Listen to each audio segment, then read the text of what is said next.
Rồi.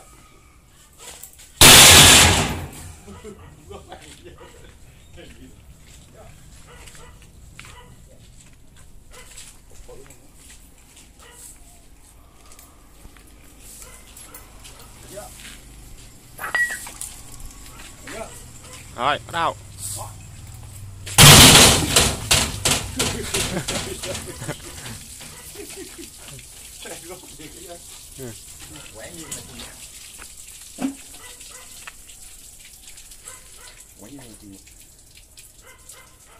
Cục đá thì cái đầu nó nhọn mà cái lực nhọn thì nó tính ghê quá đúng không? Rồi, thử nghiệm này.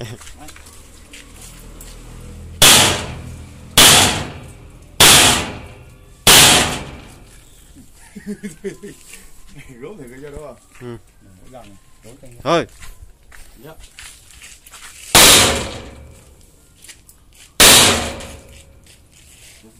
Đúng là cường. Rồi, rồi.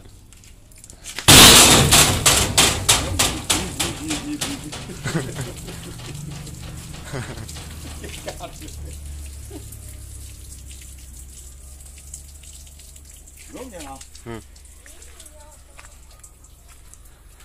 Cái này đập không vết. Không vỡ. Cái này này đập không vỡ. Thấy không? Cái nó bể không? Bể không? Kính này cứng dữ vậy.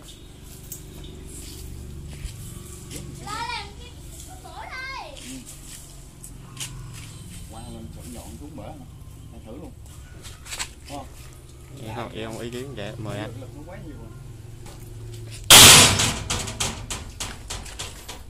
Là cục đá là ngoài nó không bể thôi. À, đúng rồi, mình phải thử cục đá nha. Nhiều lúc mình xuống mình dựng cái kia rồi. Nó lấy đá. Nó lấy đá nó quăng rồi không? Thử cục khác không? Thử cục đá, đúng không? Vậy kính xe nó lấy đá nó chọi ha.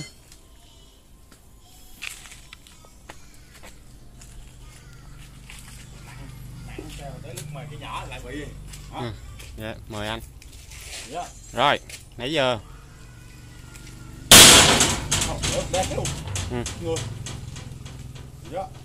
Rồi, mời. Cục này nữa thôi đúng không? Rồi, rồi. Đúng. Đủ. Bể đá luôn, quay bể đá. Không bể kính. Ừ. Đúng không? Ừ. Đúng quá. Đúng là chua lực. Ừ. Chua lực.